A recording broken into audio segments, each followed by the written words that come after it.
Welcome back to another video, everyone. In this video, we are going to break down what is volume. We are going to break down how does volume help us. We're going to break down aggressive buying versus aggressive selling, strong and weak moves, and we're going to go over some volume examples. So volume is a very, very, very important thing that we have to focus on in trading. This is something a lot of people, when they get started in trading, and people that are even actually trading for a very long time, don't focus on. So I want you to pay very close attention to this topic because volume is very, very, very crucial to identifying a lot of strong moves, a lot of weak moves, and so on. So first and foremost, what is volume? So volume showcases the total number of shares traded. Traded meaning bought and sold. So once again, volume showcases the total number of shares traded. Basically, it shows us the total number of transactions that happened, right? So for example, let's say Mike wants to buy 4 shares. If Mike wants to buy 4 shares, Mike has to find a person that is selling the shares. So Bob, let's say, in return, wants to sell his 4 shares. So if Mike wants to buy 4 shares, Mike has to buy them from someone. So if Mike buys 4 shares from Bob, Bob has to sell his shares and find someone who's interested in buying, right? So this works hand in hand. They both need one another.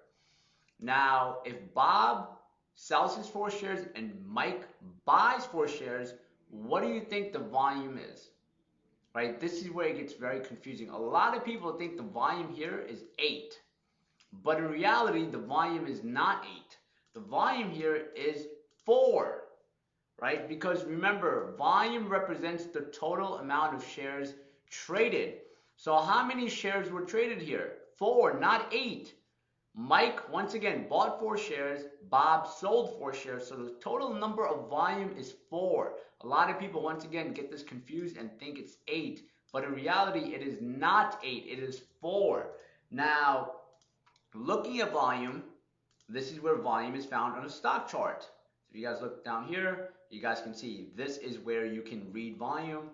The volume number showcases you how much shares were traded right here.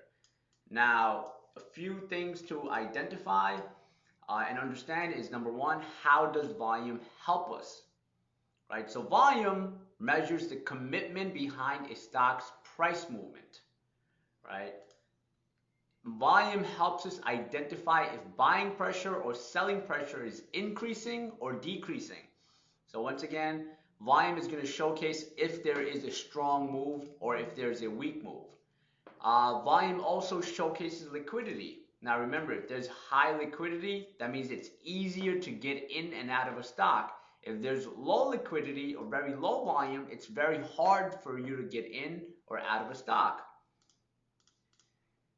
Volume also showcases strong and weak moves. So if volume is high, depending on the candle formation and other stuff, that will help us identify if the move up is strong or if the move up is weak. Volume will also help us identify if the move down is strong or if the move down is weak. So once again, volume is extremely important. You need to understand volume at a very, very, very, very deep level. Volume will showcase us if buying pressure is stronger, selling pressure is stronger, and basically who is in control. It will show us if there is commitment behind the move. So I'll break that down. Now, a few things to understand about volume. There's no such thing as more buyers than sellers or more sellers than buyers. So just to recap, if I buy 4 shares and Mike sells 4 shares, the volume is 4, not 8. So there's no such thing as more buyers than sellers. That does not exist. A lot of people get that confused. They think, okay, why is the stock going up? A stock is going up because there's more buyers. No, there can't be more buyers than sellers. There can't be more sellers than buyers, because if the volume of a stock is 1,000, that means 1,000 shares have been exchanged between 2 parties, right? That's what that means. Does not mean that more people bought or more people sold. For every buyer, there needs to be a seller. and for every seller, there needs to be a buyer. So if you buy a stock, right, you're not just buying it from mid-air or from absolutely nothing. You're buying it from someone, be it an institution, be it a market maker. If you're selling it, you are selling it to someone, be it a market maker, be it an institution, be it someone else, a real trader, a retail trader, whatever the case may be. But just keep in mind, when you are buying a stock, you are buying from someone else. When you're selling a stock, you are selling it to someone. Volume showcases a transaction between a buy and a sell order. So if someone buys a stock and someone sells a stock, right, the volume of that is 1 because there's a buyer and a seller that exchange the shares. So the volume is 1. So there's no such thing as more buyers than sellers or more sellers than buyers. Keep that in mind. For example, right, let's say we look at stock BYND. So on this day for BYND, BYND has volume of 1.3 million shares.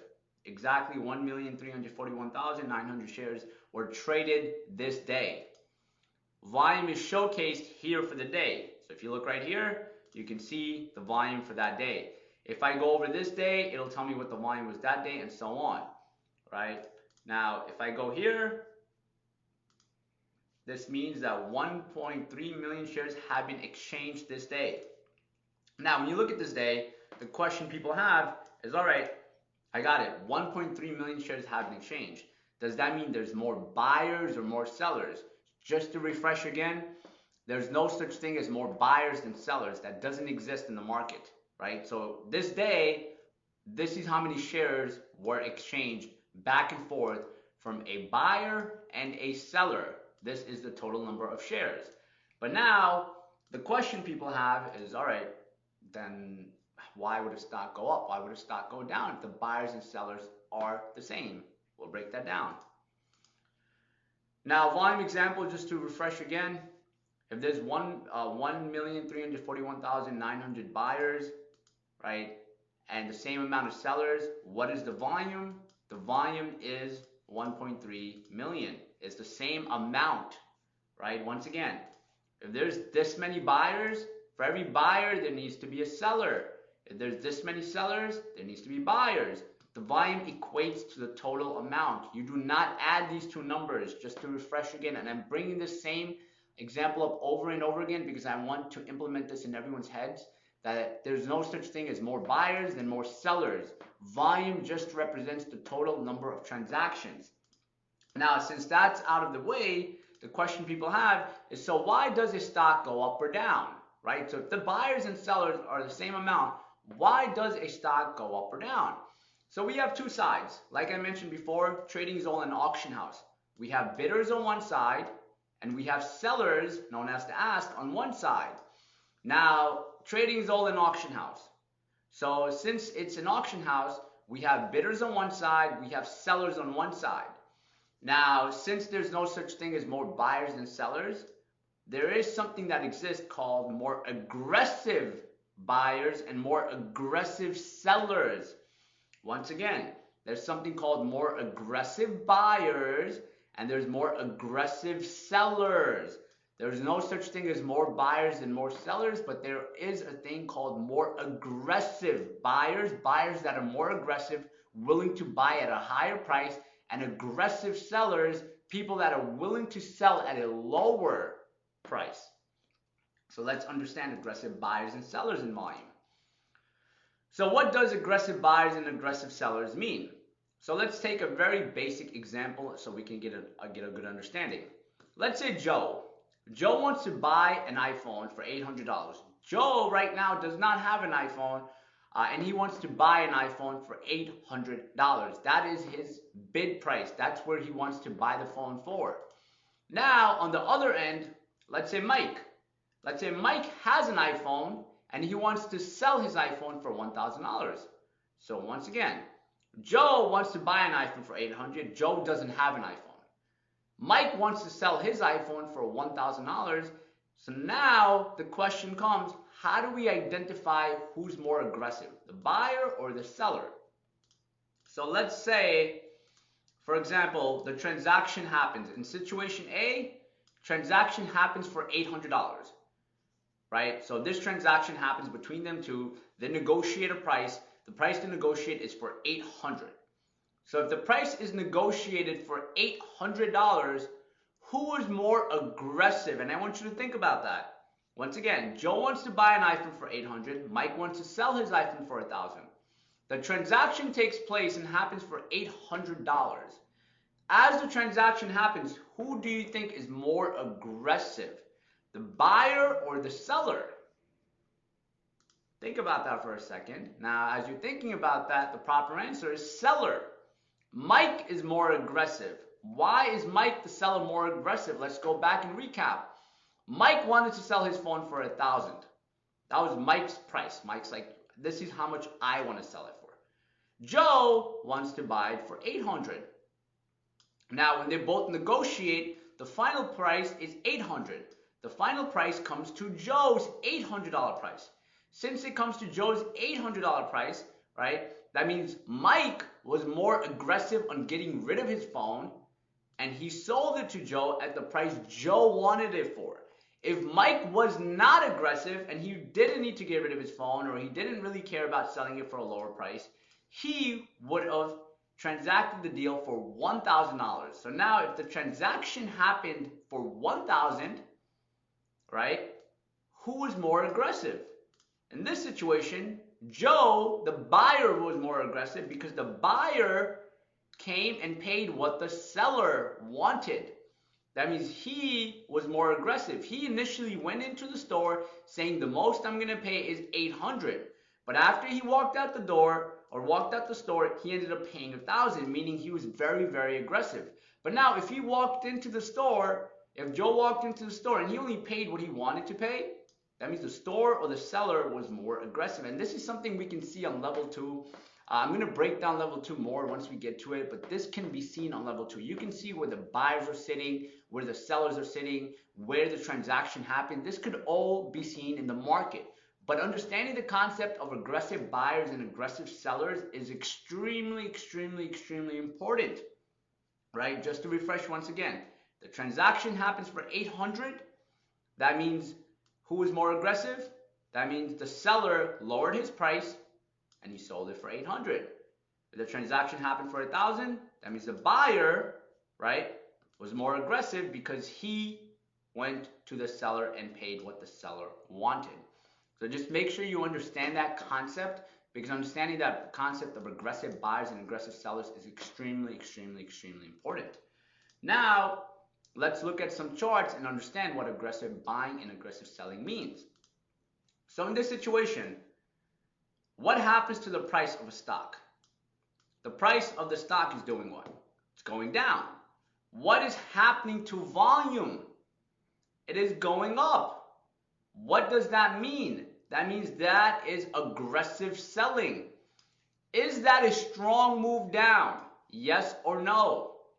Yes, that is a strong move down. Why is that a strong move down? It's a strong move down because as the price is going down, volume or the commitment level is going up.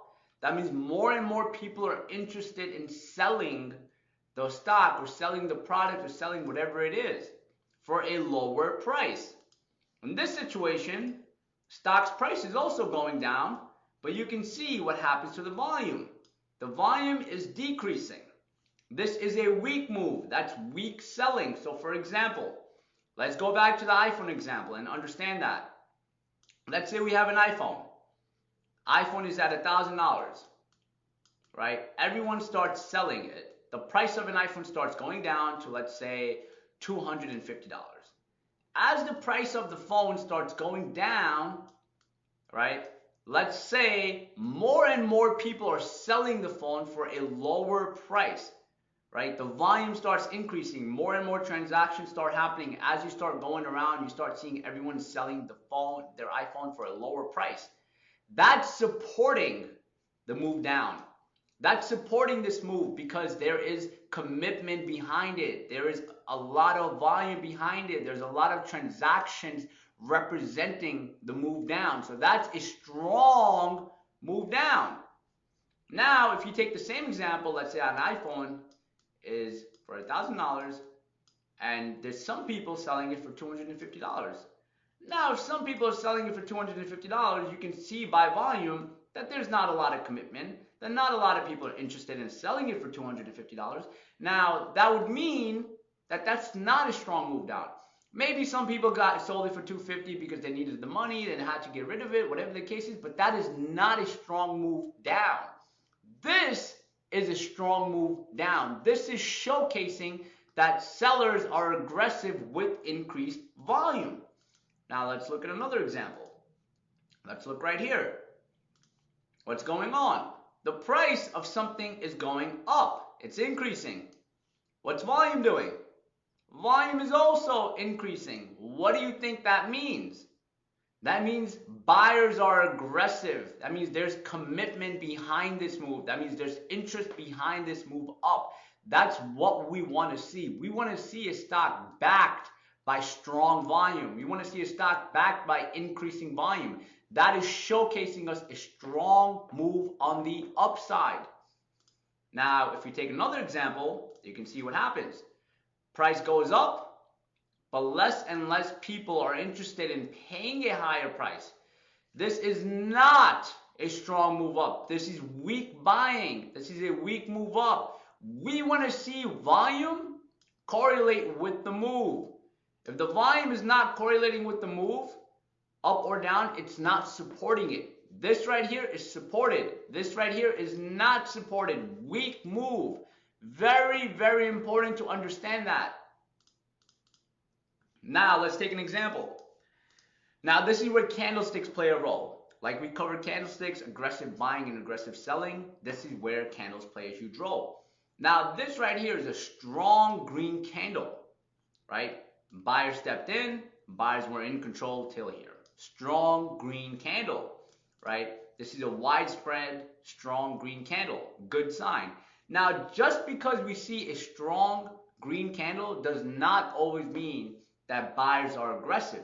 What we also need is we need increased high volume.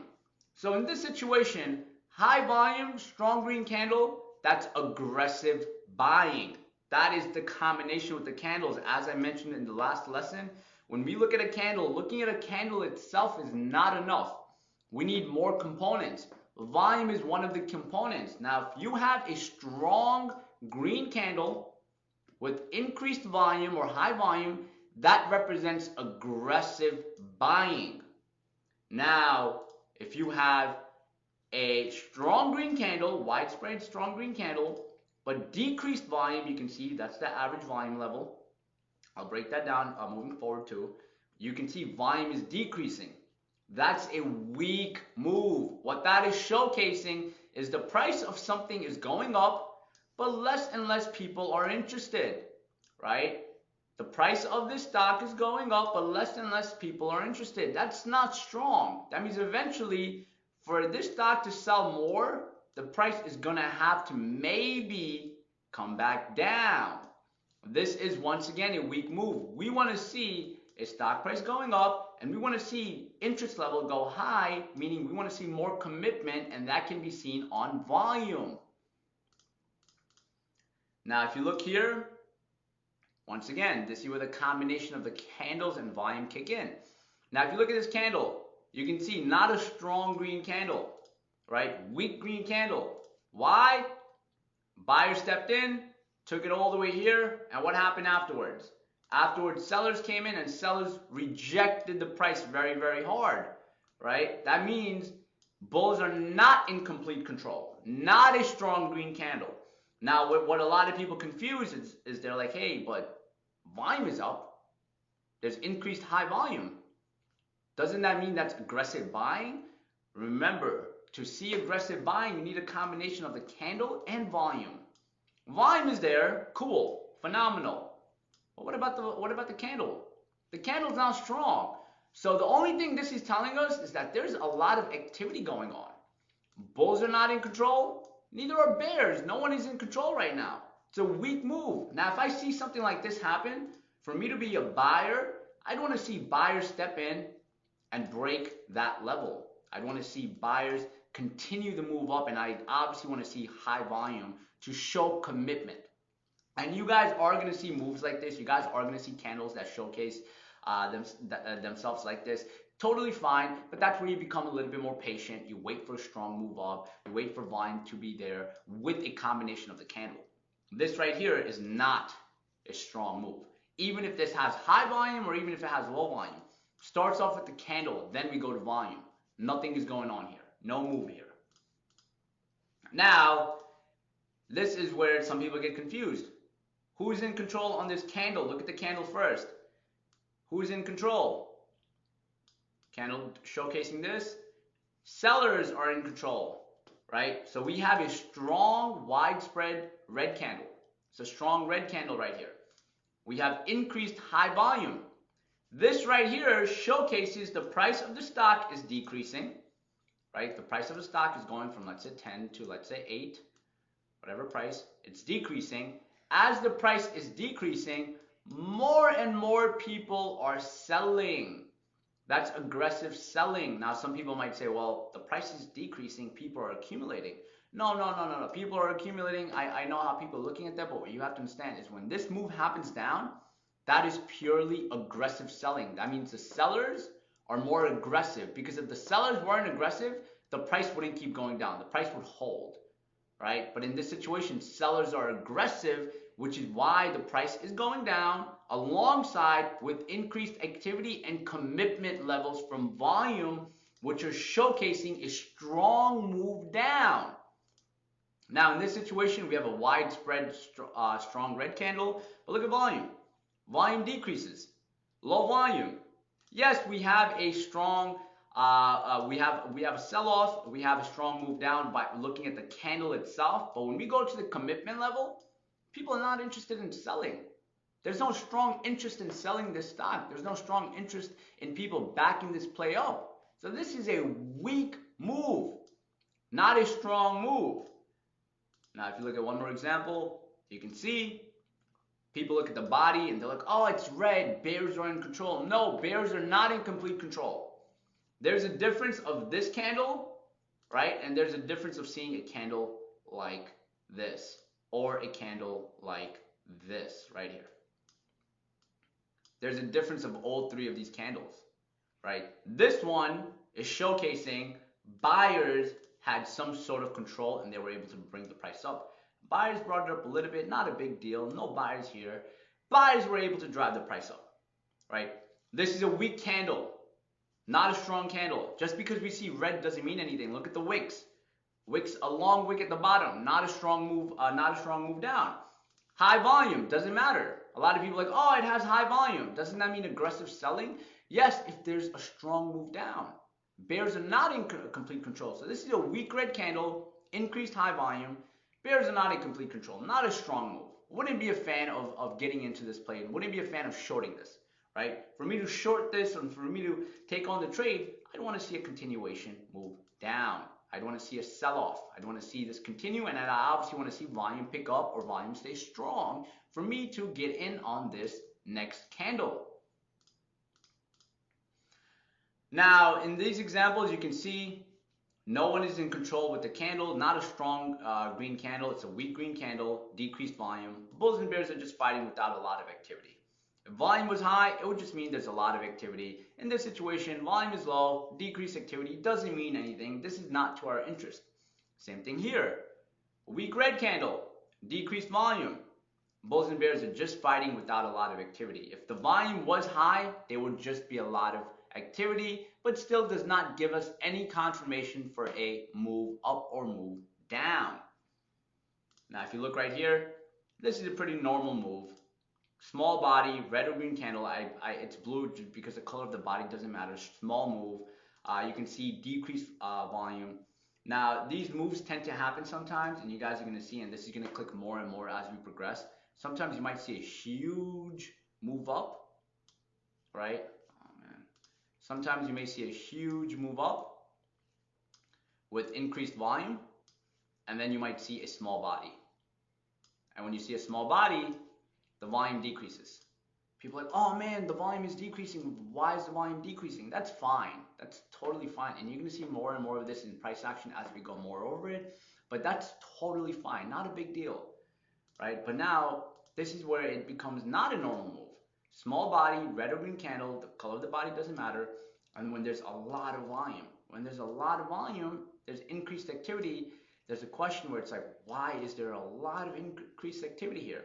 I'll break this down more as we go over more advanced price action concepts, but that's where it's not a normal move. That's where it's like, whoa, what's going on? Why is there a lot of activity when the stock is barely moving? So I'll break that down more once we get to it. But for now, just understand the difference between seeing moves with small bodies, with high volume and low volume. Now the question is, what's considered high and low volume, right? Now every stock has different amount of average volume, which is known as relative volume, also stands as RVOL. So once again, every stock has different amount of average volume. That is known as relative volume. So relative volume showcases how current volume is compared to past trading volumes over a given period. It's basically like a radar for how in play a stock is. The higher the relative volume is, the more in play it is because more traders are watching and trading it. So every stock has an average volume, right? Now, if stock A has average volume of, let's say, 1 million, and the stock goes to 3 million, the volume goes to 3 million, the relative volume will help us identify that. I will break down relative volume more moving forward, but for now, what I want you to understand is every stock has average volume, okay? And depending on the average volume, there's an increase or decrease in volume. If volume is higher than the average, that is a good sign. When volume goes higher than the average, a lot of people are watching that stock becomes in play, and when we go over scanning and finding stocks, right, and building our watch list, I'll show you how to find this and how to search for stocks with higher relative volume. But this, we can find stocks that are in play, stocks that a lot of people are watching because there's more activity going on. But now looking at stocks with higher and lower volume, this is what you have to understand. So let's say we look at stock ABC. When we look at stock ABC, the average volume for stock ABC is 1.2 million. So that's the average volume for stock ABC. Let's say one day or the next day, volume jumps to 2.4 million for stock ABC. So volume increased by how much? It increased by 1.2 million. So once again, let's say on Monday, stock ABC has average volume of 1.2 million. So it's trading, its average volume is 1.2 million. So sometimes it's 1.2, sometimes 1.4, 1.1. It's around that 1.2 million mark. Then the next day, the volume surges to 2.4 million. Basically, the volume increased by 1.2 million. That's situation one, right? Now, the second situation is stock XYZ. So for stock XYZ, the average volume is 66 million. The next day, the volume jumps to 68 million. So the volume increased by 2.6 million. Now, looking at these two examples, I want you to think, and don't jump to it right away. I want you to understand this. Like I mentioned before, trading is all about understanding, not remembering stuff. It's all about critical thinking and understanding. So let's understand this. Situation one and situation two. Out of these two situations, which one increased more in volume? So out of these, if you had to pick one and say, okay, which one actually increased more in volume? Which one would you pick? One or two? Right? Think about that and understand that. One jumped up by 1.2 million. Average volume was 1.2 million and it jumped to 2.4 million. So the total increase was 1.2. And stock, in example two, 66 million was the average and it jumped to 68 million, basically jumped by 2.6 million for the day. What's in this situation, which one increased more? Now, if you said number two, you're wrong. Number two, yes, by number wise, it increased more, but overall wise, it didn't increase by more. Let's understand that. So once again, if you pick number two, you're wrong. Number two is not the answer. The proper answer is A, stock ABC. So in stock ABC, volume increased 100% from average volume. So that was the average volume. The next stage went to 2.4 million. So the increase was 100%. We don't care about the number. We care about the percentage. It increased by 100% of average volume. Stock XYZ increased only by 5%. Yes, it looks like it increased a lot by the numbers, but you have to understand every stock in the market is going to have different average volume. Now, if you're trading, let's say stock A and you're trading stock B, stock A's average volume might just be 1 million a day. Stock's B average volume might be 100 million, right? Looking at what increased the volume depends on the average volume, right? So the average volume matters more than just looking at the number it increased by. So once again, to refresh this, the one that was a stronger move with higher increase in volume was stock ABC because the average volume increased 100%. The volume this day increased to 100% from the average volume, and this one only increased by 5%. And as you look at more and more stocks, I want you to be able to recognize this and understand this and see that, okay, some stocks have higher volume, some have lower, right? It all matters about the average volume and what stock is actually outside of its average volume aspect. All right, so I'm going to break down some quick volume tips just to refresh everything we kind of went over. So a strong wide green body, something that looks something like this. Get the green color. A strong wide green candle with increased volume is a strong move up. So if you see a strong wide green body and high volume, that is a strong move up.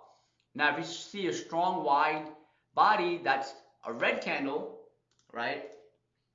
You see something like this, right? With increased volume, that is a strong move down. Now, if you see a strong white green candle, right, with low volume, right, volume decreasing, that's a weak move up. I'm not a fan of touching that. I want to see strong volume, right? I don't want to see weak volume, especially if a stock is making a nice move up. I want to see volume pick up. I want to see people committed to that move.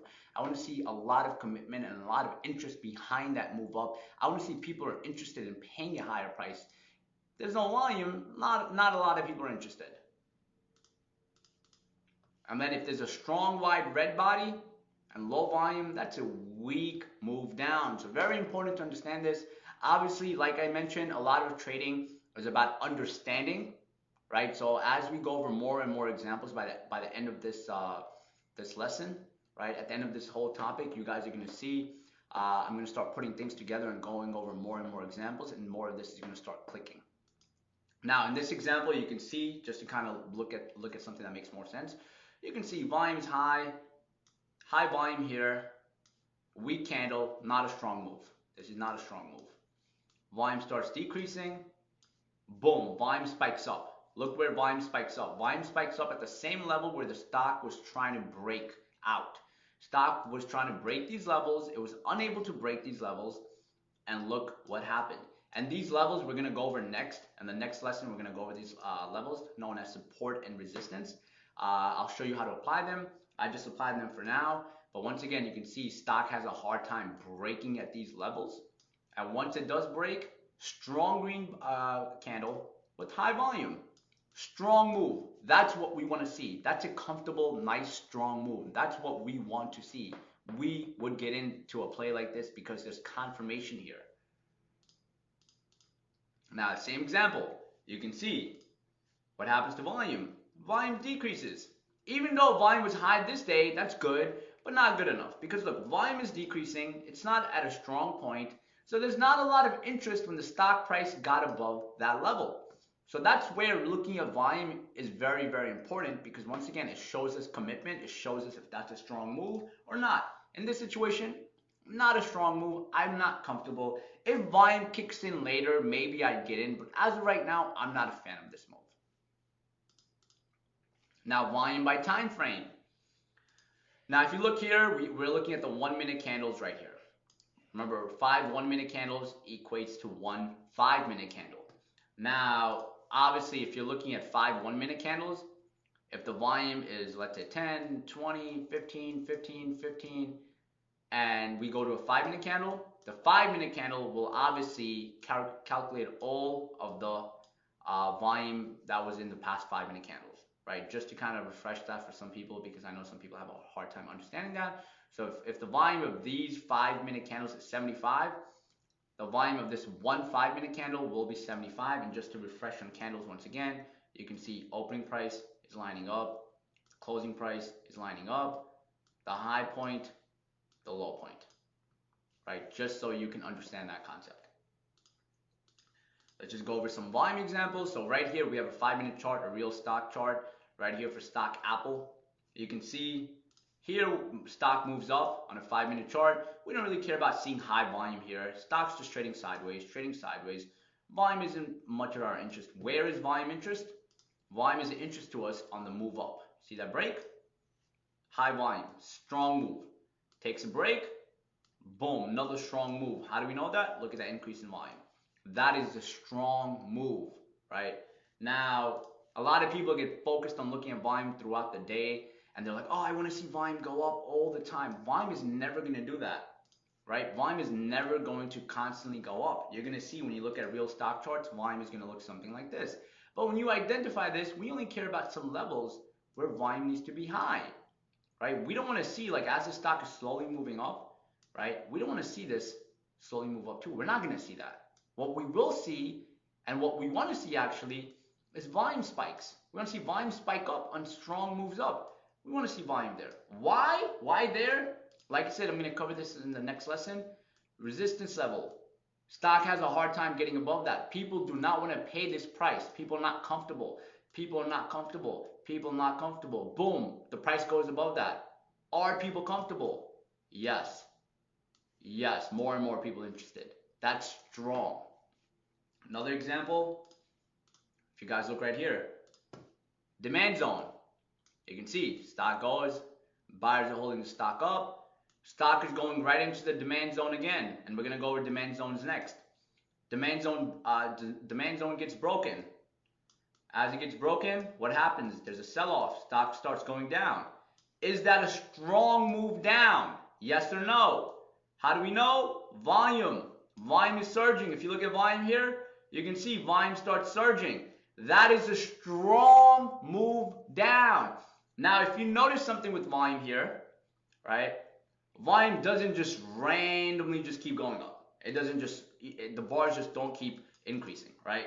But if you look at volume, you can see moves down, holds, consolidates, takes a break, rushes down, right? On big days, there's volume spikes. On big days, there's volume spikes. On big days, there's volume spikes.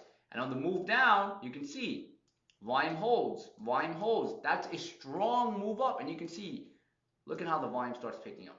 More activity. There's more activity while the stock is doing what? While the stock is going down. Very, very important. Now, just to recap everything, volume is very, very important. Volume is one thing that we should always focus on. Being able to understand volume and apply it in our trading is going to help us out a lot.